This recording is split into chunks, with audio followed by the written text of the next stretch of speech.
Assalamualaikum. Sebelumnya saya M. Mahardika, MP. Kelas 12, FC Martin absen 21.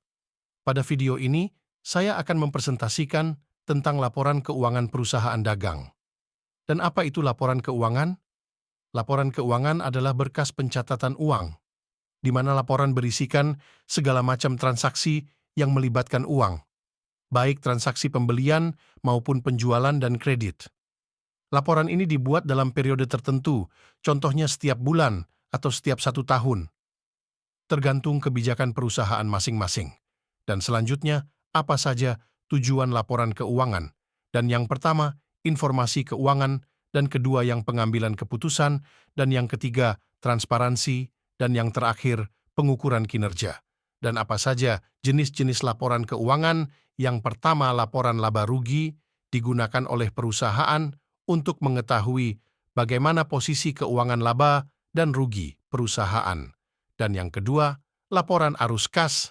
Laporan arus kas merupakan dokumen penting perusahaan yang di dalamnya berisi laporan arus transaksi masuk dan keluar perusahaan, terdiri dari transaksi dalam periode tertentu.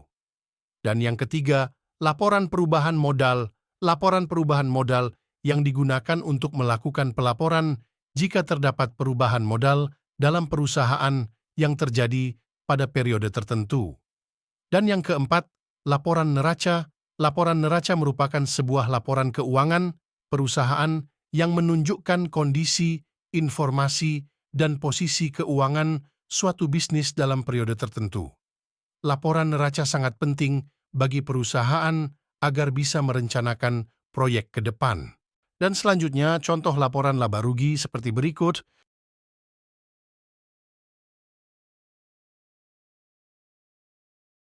Nah, di laporan laba rugi, penjualan Rp175.000, potongan penjualan min Rp1.002, dan retur penjualan min Rp2.000, jadi hasil penjualan neto Rp1.771.000. Dan HPP-nya Rp1.784.000 dan rugi, laba, kotornya, sebesar Rp43.000 dan biaya operasional, pendapatan bunga sebesar Rp1.000, dan yang termasuk biaya-biaya dan biaya gaji Rp1.500 sewa, Rp500 perlengkapan, Rp11.000, penyusutan peralatan Rp7.500 dan ditambah semua, dan itu adalah total semua beban dan total biaya operasional. Total beban dikurangi Rp1.000 dan cari laba rugi, total laba rugi dikurangi total biaya operasional. Jadi hasil laba rugi Rp24.003. Dan selanjutnya, contoh laporan neraca seperti berikut. Nah, di laporan neraca yang pertama aset.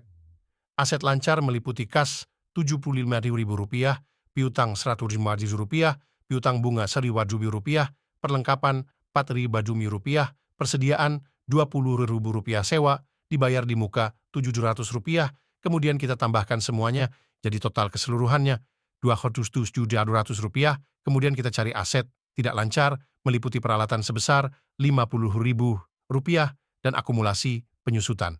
Peralatan sebesar Rp7.500, kita kurangi, jadi total aset tidak lancar, Rp40.500.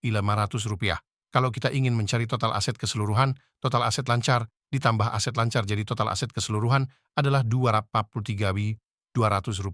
Liabilitas jangka pendek meliputi hutang sebesar Rp84.000, hutang gaji sebesar Rp1.500, kemudian kita tambah total liabilitas Rp80.500.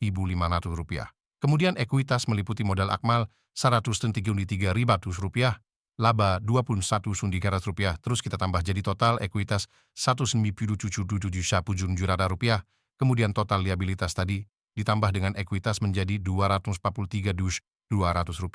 Sekian penjelasan mengenai laporan keuangan dari saya, kurang lebihnya mohon maaf. Assalamualaikum warahmatullahi wabarakatuh.